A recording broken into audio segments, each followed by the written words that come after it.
alegria e satisfação que cumprimentamos os nossos amigos e irmãos do portal Escola Dominical com a gloriosa paz de nosso Senhor e Salvador Jesus Cristo.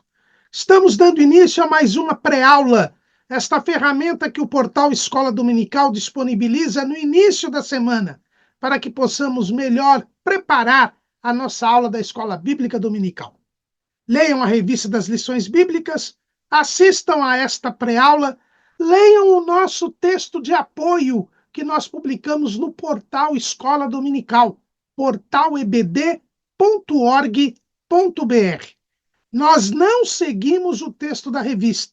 A nossa proposta aqui é trazer subsídios complementares aos amados irmãos. E por isso alguns têm alguma dificuldade na sequência do raciocínio. Mas lá está o nosso texto de apoio, lá estão os slides que irão esclarecer o caminho percorrido nesta aula. Além da nossa aula, além do nosso texto, o portal Escola Dominical disponibiliza 5 ou 6 outros textos de apoio da faixa etária dos adultos. Também publicamos textos de apoio, videoaulas e slides de todas as faixas etárias do currículo da Escola Bíblica Dominical, da Casa Publicadora das Assembleias de Deus e de outros currículos de Escola Bíblica Dominical. Durante a semana também disponibilizamos breves comentários em áudio das leituras diárias sugeridas na revista das lições bíblicas. Os irmãos terão um momento devocional e também angariarão maiores informações sobre a lição da Escola Bíblica Dominical. E no sábado à noite, às 19 horas, horário de Brasília, nós transmitimos ao vivo o estudo preparatório dos professores e amigos da Escola Bíblica Dominical da Igreja Evangélica Assembleia de Deus, Ministério do Belém, na sede aqui em São Paulo. Ali, os irmãos poderão, no chat, elucidar as suas últimas dúvidas. E são nossos convidados. A presença de todos é bem-vinda. Esta reunião se realiza no 4º andar do templo sede do Ministério do Belém, no auditório Pastor José Wellington Bezerra da Costa, na rua Doutor Fon, 140, no bairro do Belenzinho. Mas tudo isto é apenas a preparação da Escola Bíblica Dominical. Ela somente se realiza quando o povo do Senhor vai à casa do Senhor, no dia do Senhor, para estudar a palavra do Senhor. Neste primeiro trimestre de 2025, nós estamos estudando o tema Em Defesa da Fé Cristã, combatendo as antigas heresias que se apresentam com nova aparência. O nosso comentarista é o pastor Ezequias Soares da Silva, presidente da Comissão de Apologética da Convenção Geral das Assembleias de Deus do Brasil e das Assembleias de Deus em Jundiaí, no estado de São Paulo. Foi ele o presidente da comissão que elaborou a Declaração de Fé das Assembleias de Deus. Nós estamos estudando o tema Em Defesa da Fé Cristã. É a apologética cristã. Estamos aprendendo quais são as doutrinas que nós cremos para poder nos defender dos ataques, das mentiras, das falsas doutrinas e das heresias.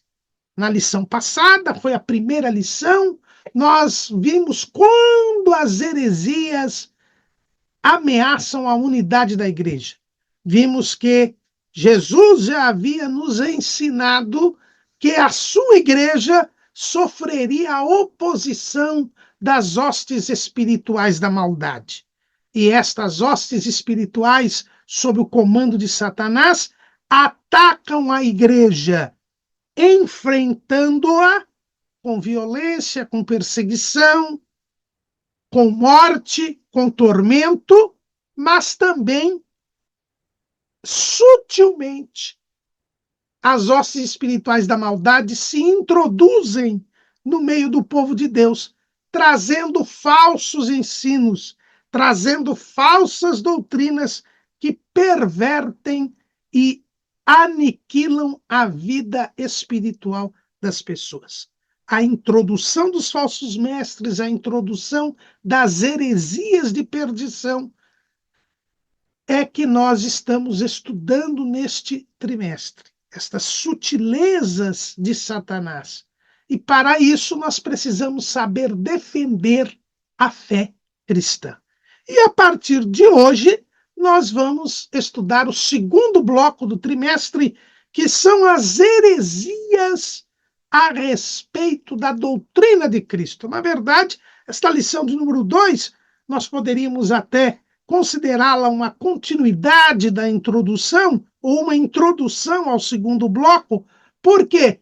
Porque hoje nós vamos estudar o tema Somos Cristãos. O que é a fé cristã que nós devemos defender? O que é a doutrina verdadeira? Como Paulo, escrevendo a Timóteo e a Tito, diz, a sã doutrina, a doutrina sadia, a doutrina que traz saúde espiritual, a doutrina que traz vida espiritual, o ensino vindo de Deus para que o homem possa viver com ele para sempre. O que é esta fé cristã? O que é ser cristão? É isso que nós iremos estudar hoje, porque é preciso conhecer a verdade para podermos enfrentar as mentiras. A palavra fé tem vários significados na Bíblia Sagrada. Um deles é exatamente este, utilizado na apologética. Um deles é exatamente este que nós estamos estudando, a fé cristã. O que é esta fé? Fé aí quer dizer o conjunto de crenças, o conjunto de doutrinas, o conjunto de verdades, o conjunto de lições que Deus dá ao homem a respeito da vida espiritual e do relacionamento de Deus com o homem. Isto que significa fé, né? Este credo, este conjunto de crenças. É encontrado esse significado da fé lá no livro de Atos dos Apóstolos, no capítulo 6 e no versículo 7. O texto nos diz assim: e crescia a palavra de Deus, e em Jerusalém se multiplicava muito o número dos discípulos, e grande parte dos sacerdotes obedecia à fé. Então, aqui a fé é este conjunto de crenças e de ensinos da palavra de Deus. Então, este é o conjunto das crenças que as pessoas creem quando ouvem a mensagem da salvação. Né? É ouvir e crer no Evangelho. O Evangelho é a fé cristã, a notícia da salvação na pessoa de Jesus Cristo. Então, quando nós cremos em Jesus, cremos naquilo que ele ensinou, então nós obedecemos à fé. Esta é a fé cristã. E se o tema do nosso trimestre é em defesa da fé cristã, nós temos que descobrir qual é este conjunto de crenças, qual é este conjunto de doutrinas que nós cremos. O que é a fé cristã? Para entendermos o que é a fé cristã, em primeiro lugar, nós precisamos entender o que é a religião. O que é a religiosidade do ser humano?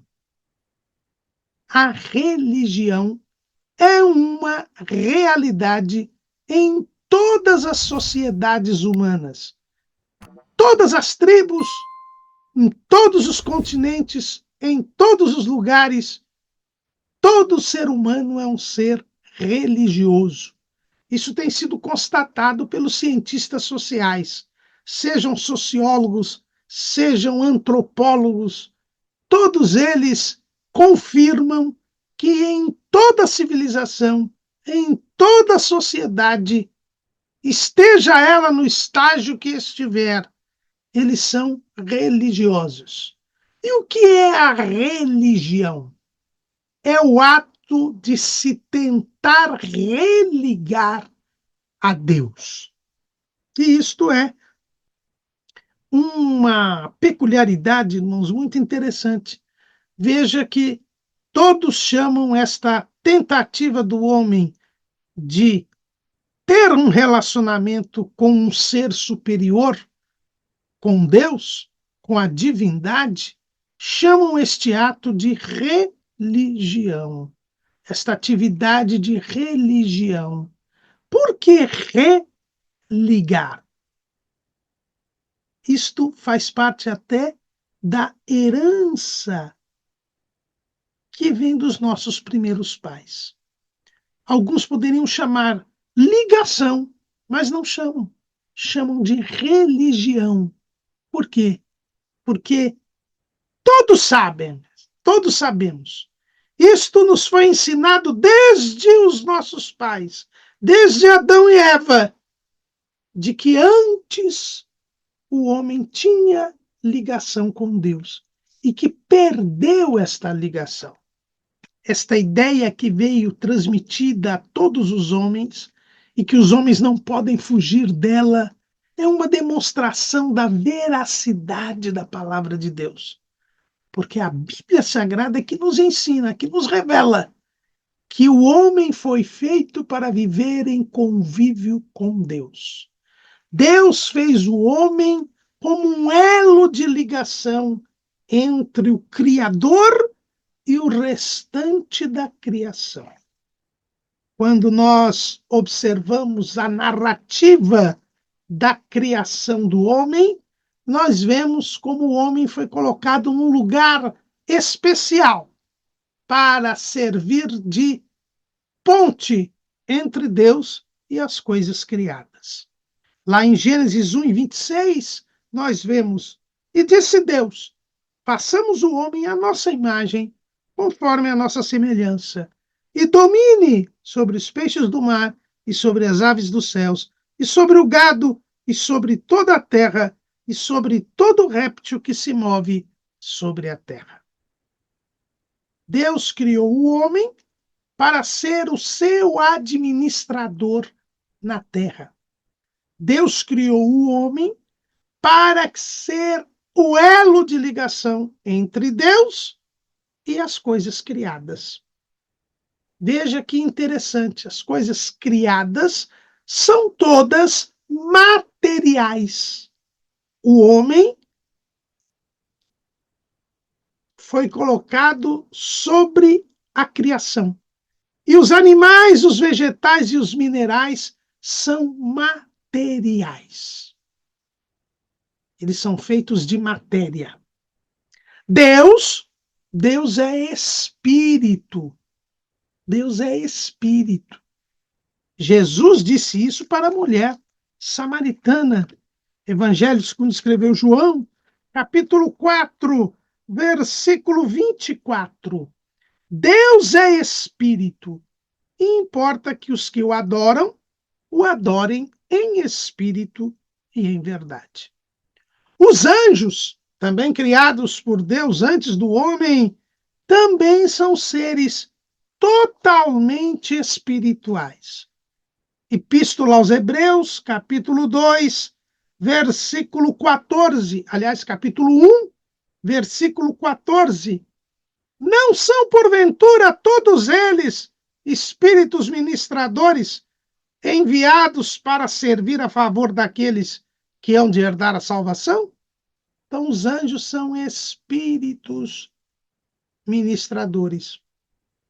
Então, Deus é espírito, os anjos são espíritos. Animais, vegetais e minerais são matéria. Mas o homem é a um só tempo matéria e espírito. Gênesis capítulo 2, versículo 7. E formou o Senhor Deus o homem do pó da terra, e soprou em seus narizes o fôlego da vida, e o homem foi feito alma vivente. O homem é corpo, alma e espírito. Corpo, parte material. Alma e espírito, parte imaterial. Deus é espírito. Os anjos são espíritos. Animais, vegetais e minerais são matéria. Mas o homem tem uma parte material e uma parte imaterial. Em razão disto, o homem é o elo entre Deus, o Criador, e as coisas criadas na terra. É por isso que ele é chamado de a coroa da criação, como nós vemos no Salmo 8º, Salmo de número 8, versículo 4. Que é o homem mortal para que te lembres dele? E o filho do homem para que o visites? Contudo, pouco menor o fizeste do que os anjos, e de glória e de honra o coroaste.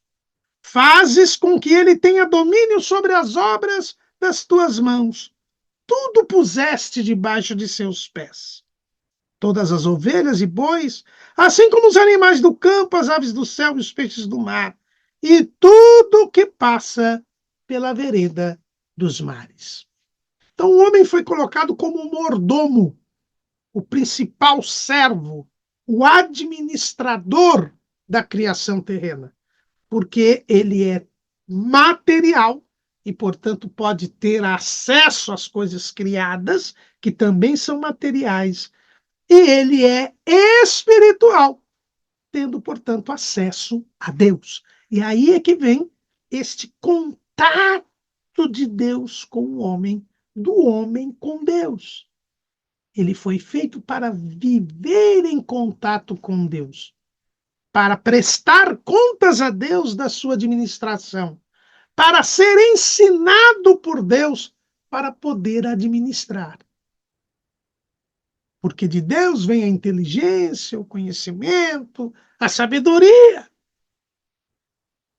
Não é à toa que Deus, toda a viração do dia, vinha ao encontro do homem no jardim do Éden, onde ele foi posto o homem para lavrar e guardar, para fazer a sua administração.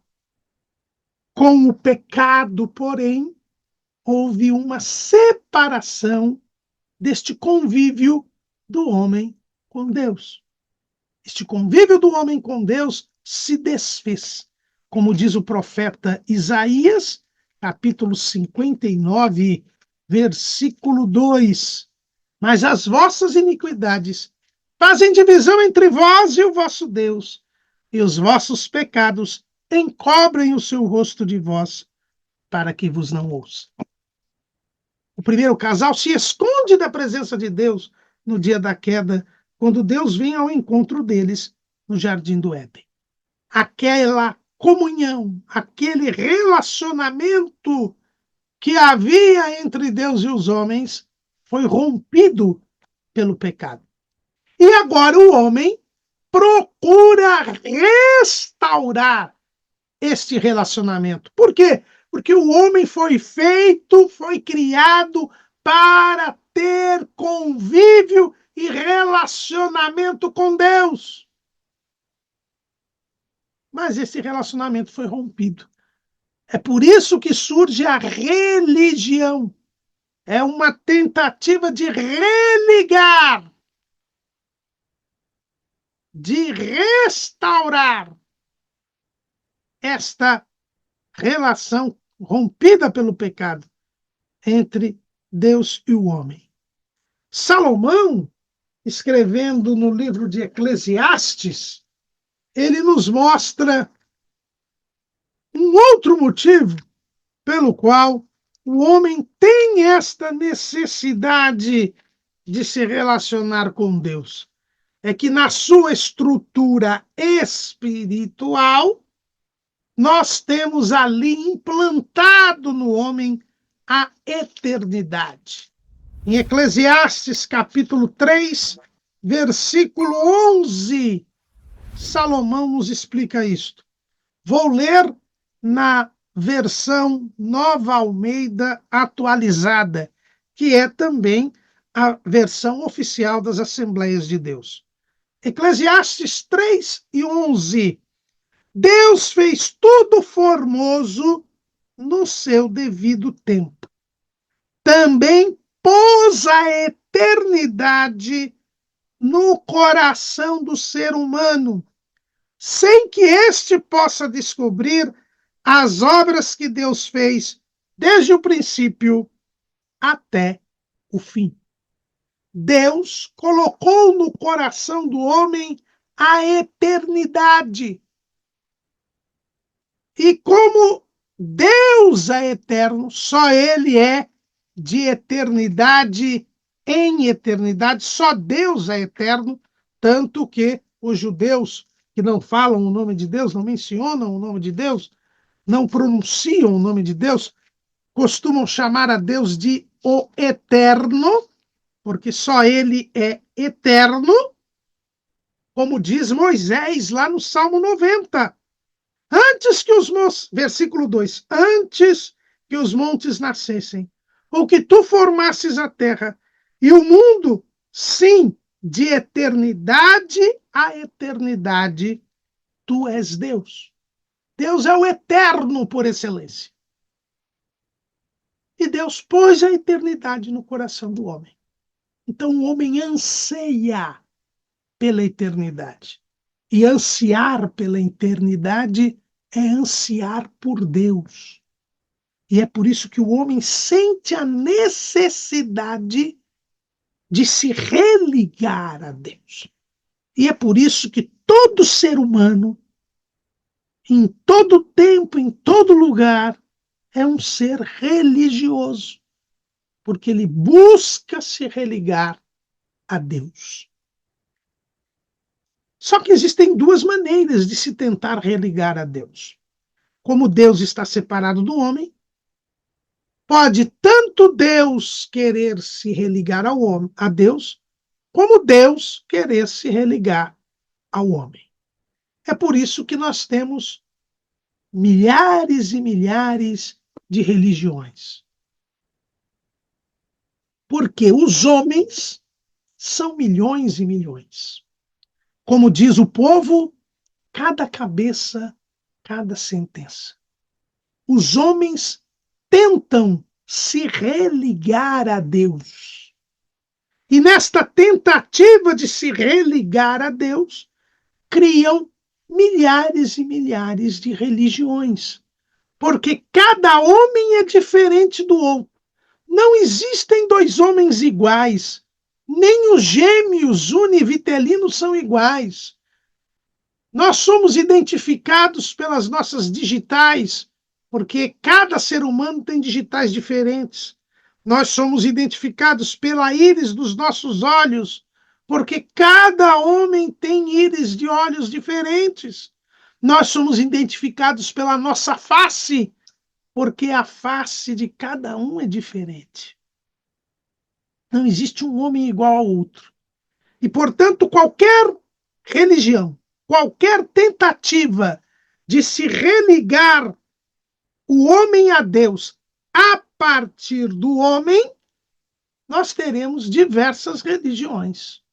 É por isso que Confúcio criou uma religião, porque ele criou uma tentativa de se religar a Deus, que é diferente da tentativa feita por Buda. Buda também tentou religar Deus ao homem, estabelecendo um meio para tanto. Mas o que Confúcio fez, o que Buda fez, Lao Tse também fez, mas é diferente. É diferente a maneira como Lao Tse tenta religar o homem a Deus, da maneira que Buda tenta, da maneira que Confúcio tenta, da maneira que Maomé tenta. Maomé também tentou religar o homem a Deus. Cada homem que tenta religar-se a Deus cria uma religião, porque as religiões que têm como ponto de partida, como iniciativa o homem, é mais uma religião, porque os homens são muitos e, portanto, as religiões que têm por iniciativa o homem são muitas. Mas há algo ainda mais grave do que esta multiplicidade de religiões. É que esta multiplicidade de religiões nos mostra que toda religião com iniciativa em Deus, a iniciativa no homem, ela é falsa. Por quê? Porque todo homem é mentiroso. Todo homem é mentiroso. Romanos, capítulo 3, versículo 4. Romanos, capítulo 3, versículo 4. De maneira nenhuma, sempre seja Deus verdadeiro e todo homem mentiroso. Como está escrito, para que seja justificado em tuas palavras e venças quando fores julgado. Deus é a verdade, mas o homem é mentiroso. E por que que o homem é mentiroso? Porque o homem está no estado pecaminoso. O homem pecou. E porque o homem pecou, ele está separado de Deus, como nós já falamos aqui. E se Deus está separado, se o homem está separado de Deus, ele está separado da verdade, porque Deus é a verdade. Profeta Jeremias, capítulo 10, versículo 10. Mas o Senhor Deus é a verdade. Ele mesmo é o Deus vivo e o Rei eterno. Do seu furor treme a terra e as nações não podem suportar a sua indignação. Deus é a verdade. E o pecado separou o homem de Deus. E o homem, então, ficou separado da verdade. Mas tem outra coisa. O pecado, ele escraviza o homem. Jesus diz no Evangelho, que segundo escreveu João, capítulo 8, versículo... João, capítulo 8, versículo 34. Respondeu-lhes Jesus: em verdade vos digo que todo aquele que comete pecado é servo do pecado. No original grego, doulos, que quer dizer escravo. Quem pratica o pecado se torna escravo do pecado. E, por sermos escravos do pecado, nós satisfazemos os desejos do diabo. Quem está debaixo do pecado tem como pai o diabo. Jesus diz, João 8:44, vós tendes por pai ao diabo e quereis satisfazer os desejos do vosso pai. E ele é o pai da mentira. Então, quando o homem está, nesse mesmo capítulo 8, versículo 44, Jesus diz que o diabo é o pai da mentira. Então, o homem no pecado está separado da verdade. O homem no pecado está escravizado pelo pecado. E quando nós estamos escravizados pelo pecado, nós satisfazemos o desejo do diabo, que é o nosso pai. E o diabo é o pai da mentira. Então nós somos mentirosos. Nós estamos debaixo da mentira. E a religião que surge a partir do homem é mentirosa. É mentirosa porque está separada da verdade. Porque o homem está separado da verdade. É mentirosa porque satisfaz os desejos do pai da mentira. Mas tem um outro ponto. É mentirosa porque é impossível que o homem consiga se chegar por suas próprias forças diante de Deus. Profeta Isaías, capítulo 55, versículo 8. Porque os meus pensamentos não são os vossos pensamentos, nem os vossos caminhos, os meus caminhos, diz o Senhor. Porque assim como os céus são mais altos do que a terra, assim são os meus caminhos mais altos do que os vossos caminhos, e os meus pensamentos mais altos do que os vossos pensamentos. Deus está muito acima do homem, e o homem não pode alcançar a Deus. O pecado, ele separa o homem de Deus, separa o homem da verdade. O pecado escraviza o homem, e escravo, o homem satisfaz os desejos do diabo, se torna um filho do diabo, e o diabo é o pai da mentira. Então, toda religião com base, com iniciativa no homem, ela é mentirosa, ela é falsa, e ela não atinge a Deus. O homem não tem como entender a verdade, não tem como ver a glória de Deus, não tem como se chegar a Deus. O apóstolo Paulo, ele é bem mais drástico neste ponto. Em 2 aos Coríntios, capítulo 4, versículo 4, ele diz: nos quais o Deus deste século cegou o entendimento dos incrédulos, para que não lhes resplandeça a luz do evangelho da glória de Cristo, que é a imagem de Deus. As religiões estão nas trevas, porque o homem tem o seu entendimento obnubilado, tem seu entendimento impedido, cegado pelo diabo. E ele não vê a glória de Deus, ele não vê a Deus, ele está nas trevas. E Deus é luz. 1 de João, capítulo 1, versículo 5.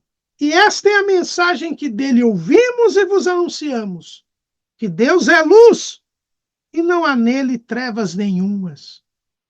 Deus é luz.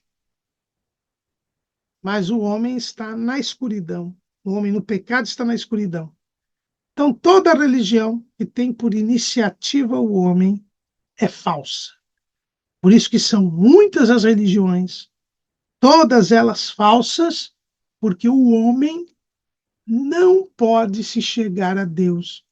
E o homem está separado da verdade e satisfazendo os desejos do pai da mentira. E isto acontece, inclusive, com o judaísmo. O judaísmo, a religião seguida pelos israelitas que não creram em Jesus. O judaísmo é também uma religião falsa. Mas, irmão Caramuru, a lei foi dada por Deus a Israel. Paulo diz lá em Romanos, capítulo 7 e versículo 12, assim a lei é santa e o mandamento santo, justo e bom. Então, o judaísmo deveria ser uma religião verdadeira, porque é baseada na lei. E a lei é santa, o mandamento é santo, justo e bom. Não. O judaísmo fala na lei, mas não é baseado na lei. O judaísmo, ele é herdeiro do farisaísmo. E o farisaísmo foi condenado por Jesus. Mateus capítulo 15. Mateus capítulo 15, versículo 1. Então chegaram ao pé de Jesus uns escribas e fariseus de Jerusalém, dizendo: Por que transgridem os teus discípulos a tradição dos anciãos? Pois não lavam as mãos quando comem o pão. Ele, porém, respondendo, disse-lhes: Por que transgredis vós também o mandamento de Deus pela vossa tradição? Porque Deus ordenou, dizendo: Honra a teu pai e a tua mãe. E quem maldisser ao pai ou à mãe, que morra de morte. Mas vós dizeis: qualquer que disser ao pai ou à mãe, é oferta ao Senhor o que poderias aproveitar de mim, esse não precisa honrar nem a seu pai, nem a sua mãe. E assim invalidastes pela vossa tradição o mandamento de Deus. Hipócritas, bem profetizou Isaías a vosso respeito, dizendo: Este povo honra-me com os seus lábios, mas o seu coração está longe de mim. Mas em vão me adoram, ensinando doutrinas que são preceitos dos homens. Irmãos, aqui nós vemos Jesus se posicionando com relação à tradição dos anciãos, que é a religião judaica hoje. Os judeus dizem que existe uma lei escrita, que são os mandamentos, e existe uma lei oral, que é a tradição. E já nos dias de Jesus, a tradição confrontava o mandamento de Deus. Ou seja, eles seguiam a tradição em vez de seguir a lei escrita, em vez de seguir os mandamentos de Deus. Então a lei, ela é santa, o mandamento é justo, santo e bom. Mas eles abandonaram o mandamento de Deus e passaram a ensinar doutrinas que são preceitos dos homens. Jesus chama isso, lá no discurso famoso em que ele enfrenta os fariseus, lá o chamado discurso da hipocrisia dos fariseus, lá em Mateus capítulo 23, versículo 3, Jesus diz assim: Observai, pois, e praticai tudo o que vos disserem, mas não procedais em conformidade com as suas obras, porque dizem e não praticam, pois atam fardos pesados e difíceis de suportar, e os põem sobre os ombros dos homens. Eles, porém, nem com o dedo querem movê-los. Então, eles criaram mandamentos, preceitos, que eles chamavam de acerca da Torá. Olha o atrevimento, a ousadia destes homens. Eles achavam que aqueles preceitos, aquelas normas que eles haviam criado, eram como se fosse uma cerca de proteção à lei de Deus. Ou seja, e aqui está a prova de que o judaísmo é mais uma religião falsa. Eles criaram mandamentos que eles acham que são melhores que os mandamentos de Deus. E quem cumprir estes mandamentos que eles criaram está garantido. Porque quem cumpre estes mandamentos, que Jesus chama aqui de fardos pesados e difíceis de suportar, automaticamente cumpre a lei de Deus. Ou seja, eles se acham mais inteligentes do que Deus. Criam mandamentos que garantem e previnem o cumprimento da lei. É uma religião igual às outras. Por quê? Porque existem preceitos humanos. que se sobrepõe à lei de Deus. Portanto, a religião tem iniciativa no homem. E toda religião que tem a sua iniciativa no homem é falsa, é inútil, porque além de mentirosa, ela não leva a Deus. Ela não religa o homem a Deus.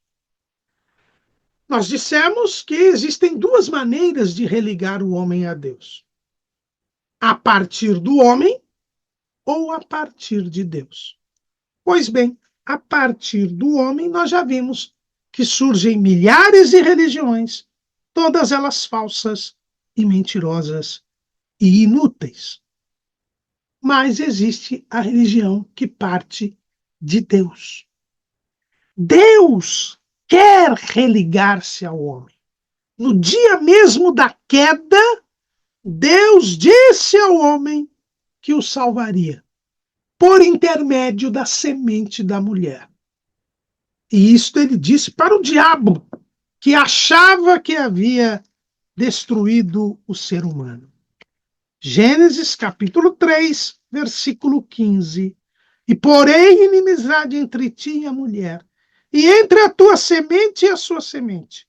Esta te ferirá a cabeça, e tu lhe ferirás o calcanhar.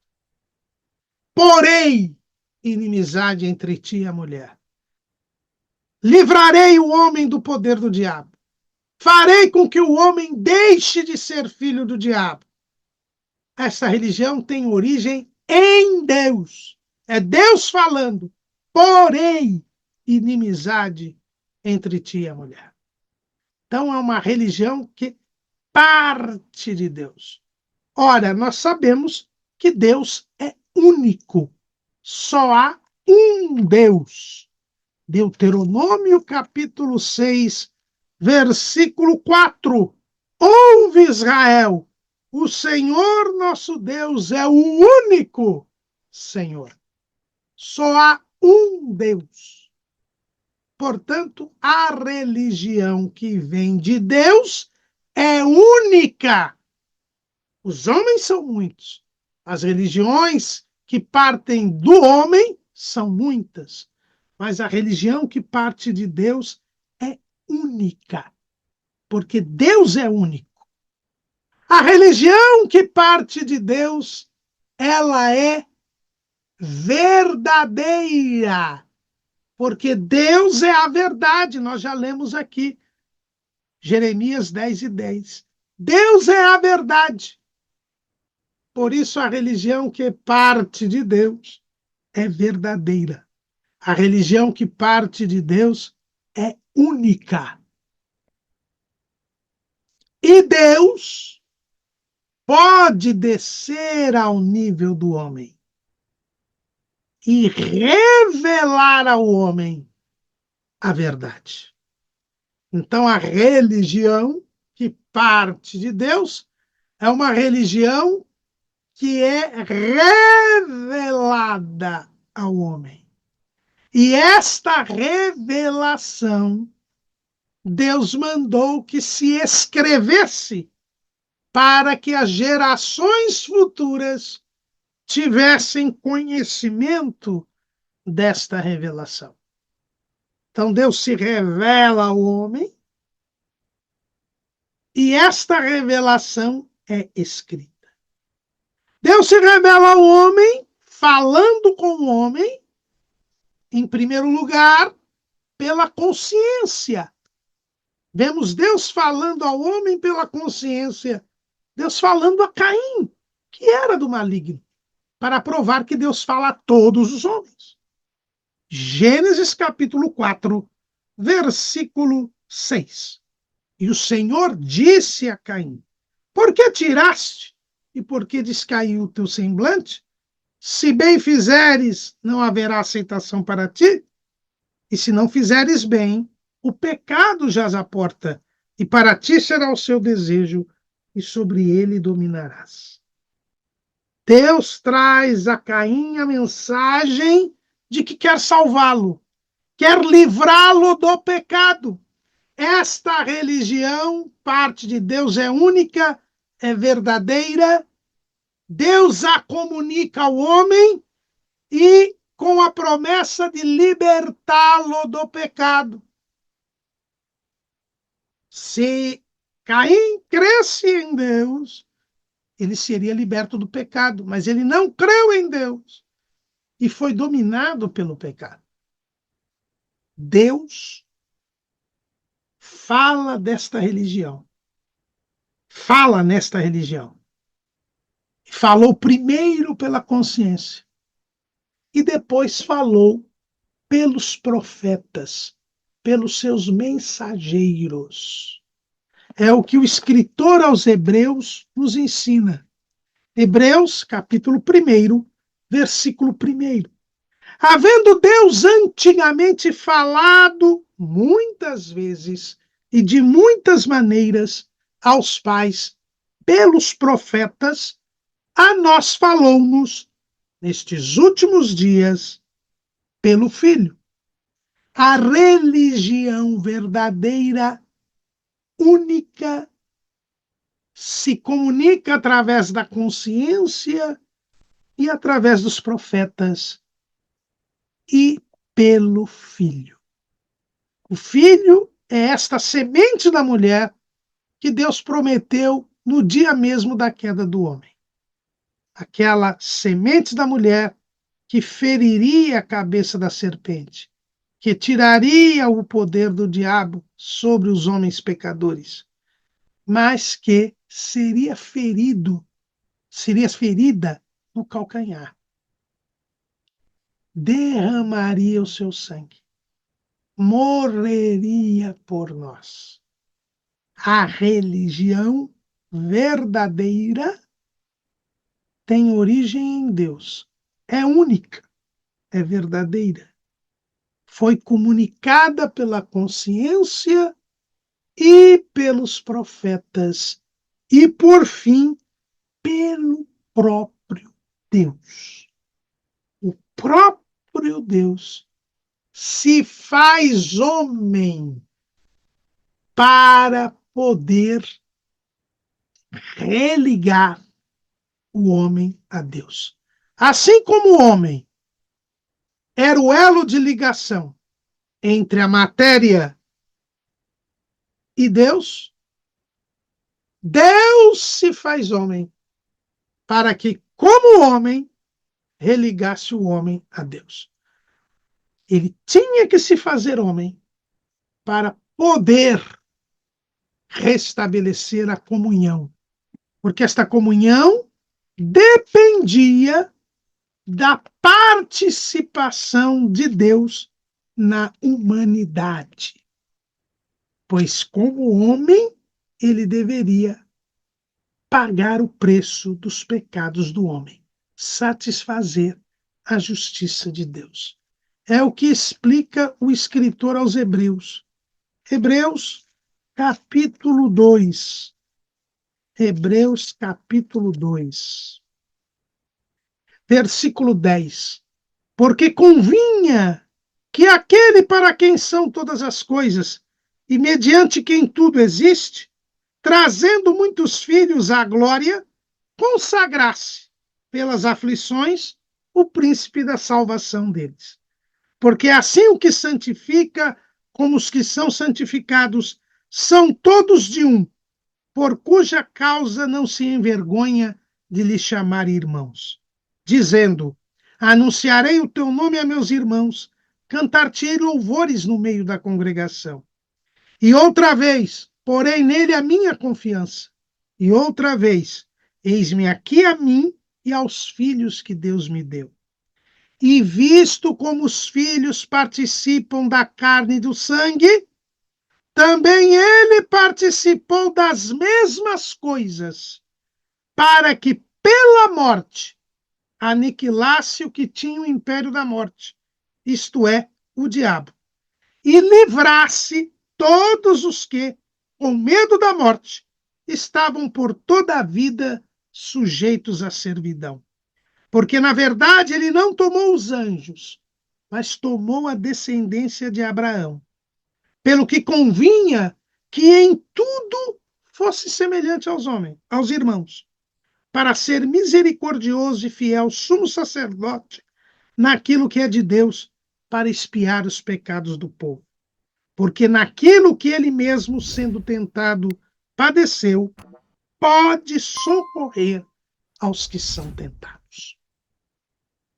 Esta religação é completa e absoluta. Deus, para religar o homem a ele, se faz homem. E ao se fazer homem, participa das mesmas aflições, das mesmas adversidades da natureza, decorrentes da maldição da terra, da mesma tentação proporcionada pelo diabo, que tinha o império da morte. Mas ele, ao contrário do primeiro casal, manteve-se obediente a Deus. E por isso pôde assumir, inocente, o lugar do pecador, derramar o seu sangue, dar a sua vida, por causa da morte dos outros homens, para que pela sua morte os outros homens tivessem vida, pudessem se reconciliar com Deus. É o que diz o apóstolo Paulo lá na segunda carta aos Coríntios, no capítulo 5, versículo 18. E tudo isso provém de Deus, que nos reconciliou consigo mesmo por Jesus Cristo e nos deu o ministério da reconciliação. Isto é, Deus estava em Cristo reconciliando consigo o mundo, não lhes imputando os seus pecados, e pôs em nós a palavra da reconciliação. De sorte que somos embaixadores da parte de Cristo, como se Deus por nós rogasse. Rogamo-vos, pois, da parte de Cristo, que vos reconcilieis com Deus. Aquele que não conheceu o pecado, o fez pecado por nós, para que nele fôssemos feitos justiça de Deus. Então, a religião pura e verdadeira, ela tem origem em Deus. E Deus religa o homem a ele mesmo. Primeiro, porque se revela ao homem. Segundo, porque se faz homem. Terceiro, porque morre em lugar do homem. E assim pode religar o homem a Deus. Então, a religião verdadeira é a religião trazida pelo Deus feito homem. É o cristianismo. Cristo é este homem, Jesus, que salva os homens, que paga o preço dos nossos pecados, morre por nós. E por isso tira o pecado do mundo. E tirando o pecado do mundo, ele reata Deus com o homem. Reconcilia Deus com o homem. Então, esta religião verdadeira, única, que tem origem em Deus, está firmada em Jesus.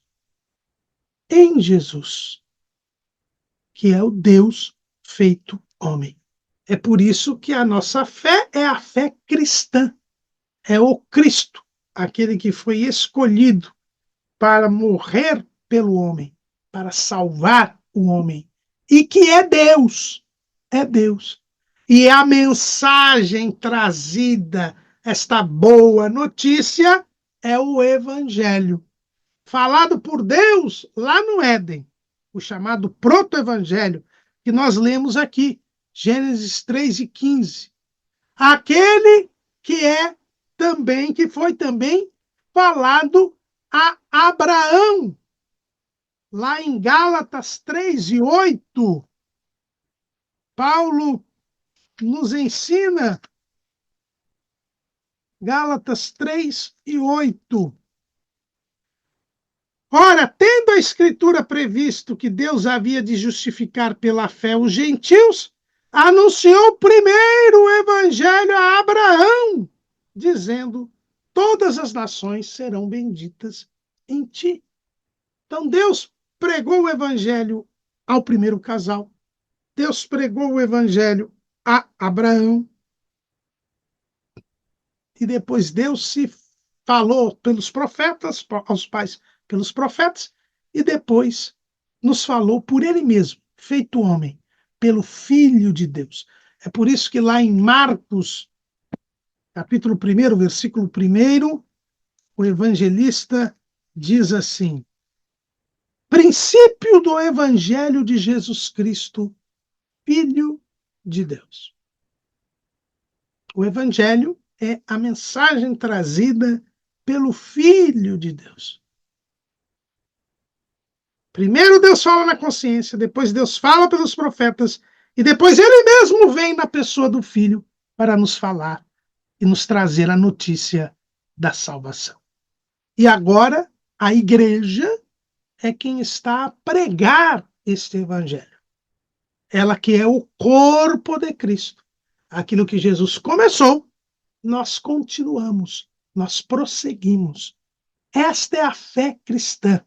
É a mensagem de que existe salvação para o homem e esta salvação está em Jesus.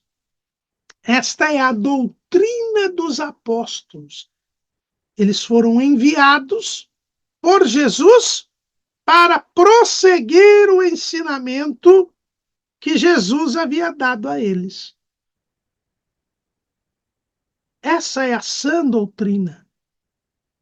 Essa é a religião verdadeira. Esta é a fé cristã.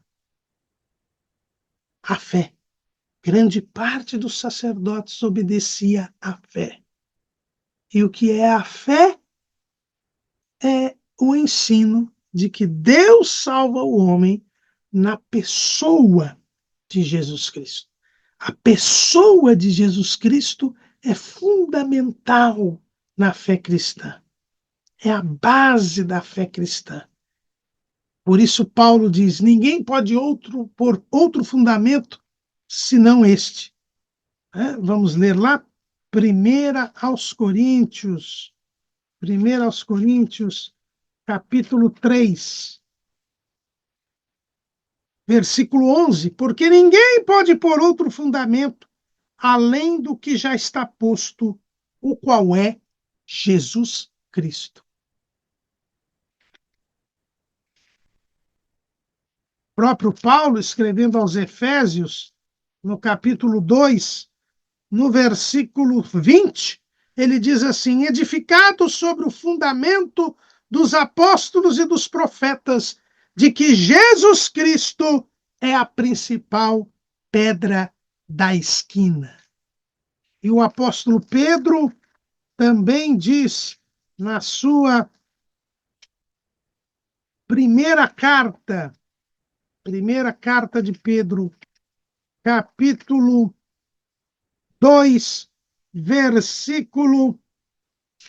Primeira carta de Pedro, capítulo 2, versículo 4. E chegando-vos para ele a pedra viva, reprovada na verdade pelos homens, mas para com Deus eleita e preciosa. Vós também, como pedras vivas, sois edificados casa espiritual e sacerdócio santo, para oferecerdes sacrifícios espirituais agradáveis a Deus por Jesus Cristo.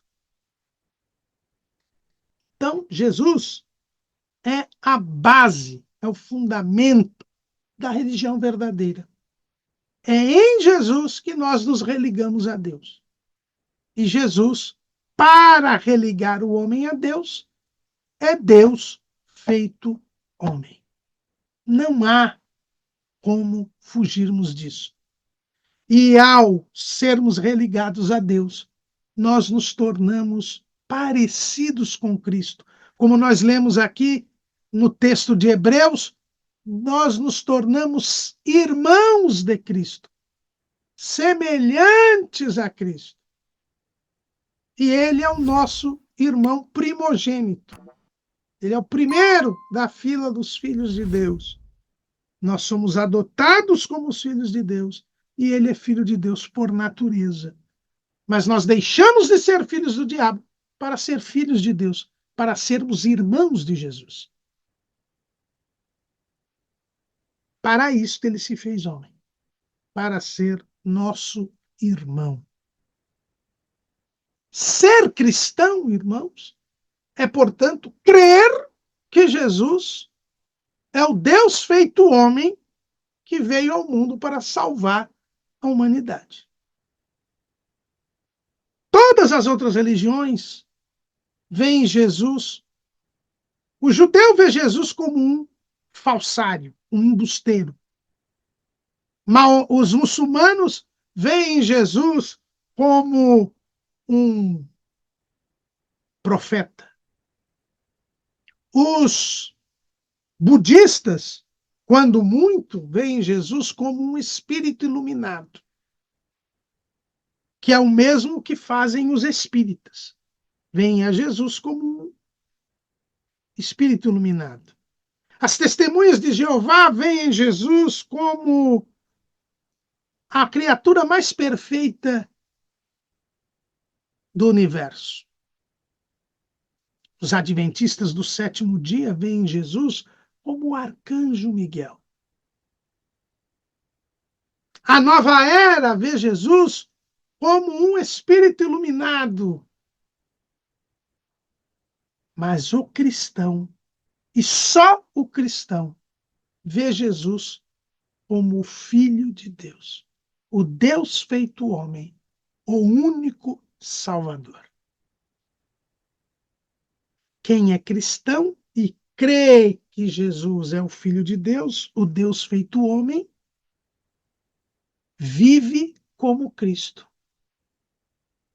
Como disse o próprio apóstolo Pedro, no capítulo 2, no versículo 21, porque para isto sois chamados, pois também Cristo padeceu por nós, deixando-nos o exemplo para que sigais as suas pisadas. Se ele é o primogênito, se ele é o nosso irmão, nós devemos viver como ele. Como disse o apóstolo João,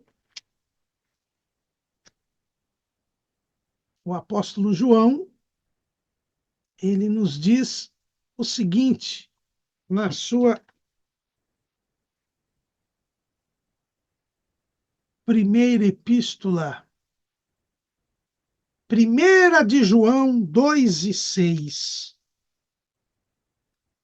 Aquele que diz que está nele, também deve andar como ele andou.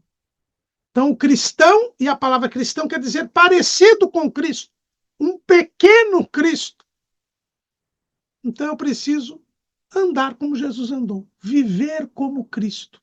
É por isso que o apóstolo Paulo, ele diz lá em Gálatas, capítulo 2, versículo 20, já estou crucificado com Cristo, e vivo não mais eu, mas Cristo vive em mim. Então não é só mais eu que vivo, é Cristo que vive em mim. Eu vivo como Cristo. Se eu sou cristão, eu me religuei a Deus. Se eu me religuei a Deus é porque o pecado foi tirado. Meus pecados foram perdoados. E eu continuo vivendo sem pecado, porque eu agora sou filho de Deus. Quem vive na prática do pecado é filho do diabo. 1 de João, capítulo 3, versículo 9. Qualquer que é nascido de Deus não vive na prática do pecado, porque a sua semente permanece nele. E não pode viver pecando, porque é nascido de Deus. Nisto são manifestos os filhos de Deus e os filhos do diabo. Qualquer que não pratica a justiça e não ama seu irmão, não é de Deus. Versículo 8. Quem pratica o pecado é do diabo, porque o diabo vive pecando desde o princípio. Então, quem é cristão rompe com a prática do pecado. Já não vive mais na prática do pecado. Vive em santidade. Todo e qualquer ensino que admite e tolera a prática do pecado não é cristão. Ser cristão é se submeter ao senhorio do Deus vivo e verdadeiro. Ser cristão é agora ter a Jesus como Senhor. É fazer a vontade de Deus. É negar-se a si mesmo. Jesus disse: quem quiser vir após mim, negue-se a si mesmo, tome a sua cruz e siga-me. Seguir é imitá-lo, é viver como ele. Mas para eu viver como ele, eu tenho que renunciar a mim mesmo. Lá no Evangelho, segundo escreveu Lucas, no capítulo 12,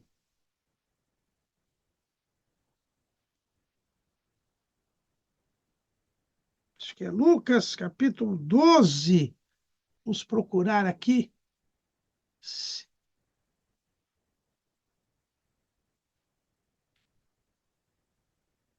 14, capítulo 14, versículo 33. Assim, pois, qualquer de vós que não renuncia a tudo quanto tem, não pode ser meu discípulo.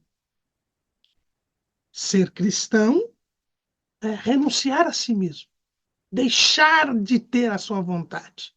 Nós vamos falar disso em aula futura, mas desde já devemos nos lembrar: Jesus renunciou à sua divindade, abriu, renunciou da glória, não da divindade, Jesus renunciou da glória divina para se fazer homem e morrer por nós. E agora nós temos que renunciar à glória humana para vivermos com ele, para termos vida. Temos que abrir mão de nós mesmos, renunciar a nós mesmos. Ser cristão é se submeter ao senhorio de Deus. É cumprir as tarefas, tomar a sua cruz. É ser servo. E o servo faz o que o Senhor manda. Jesus fala do servo inútil, é aquele que só faz o que Deus manda, o que o Senhor manda. Nós temos que ir além, temos que fazer de coração aquilo que Deus nos mandar. Ser cristão é crer na ressurreição de Jesus. Por quê? Porque a ressurreição de Jesus é a garantia da nossa fé. O sacrifício de Jesus, nós temos a certeza que o sacrifício de Jesus é eficaz, nos liberta do pecado. Por quê? Porque Jesus ressuscitou. A ressurreição é a prova de que ele nunca pecou e que o seu sacrifício é eficaz. Eu preciso crer na ressurreição de Jesus. Quem crê na ressurreição de Jesus, crê que Jesus é o Salvador. Não é à toa que os muçulmanos não creem na ressurreição, os judeus não creem na ressurreição. Por quê? Porque a ressurreição implica em reconhecer a humanidade perfeita de Jesus e a sua condição de único e suficiente Salvador. O túmulo vazio de Jesus é a prova de que o cristianismo é a religião verdadeira, porque só Jesus venceu a morte, venceu o pecado. E, portanto, só Jesus pode nos religar a Deus. Aí está o túmulo de Buda, de Maomé, de Confúcio, de Lao Tse. Por quê? Porque estes homens não venceram a morte. Portanto, as suas religiões são inúteis para nos religar a Deus. E por fim, quem é cristão está esperando Jesus levá-lo para livrá-lo da ira futura. Sabemos, e Deus nos revelou, que haverá um tempo de juízo sobre a terra, sobre os impenitentes, sobre os incrédulos. Mas quem é cristão está esperando Jesus. Lá em 1 Tessalonicenses 1:10, a esperar dos céus a seu Filho, que ressuscitou dos mortos, a Jesus, que nos livra da ira futura. O cristão tem esta esperança, está esperando Jesus, sabendo que Jesus já o livrou do pecado e o livrará também do juízo. Isto é ser cristão. Esta é a fé cristã que nós devemos professar. Amém.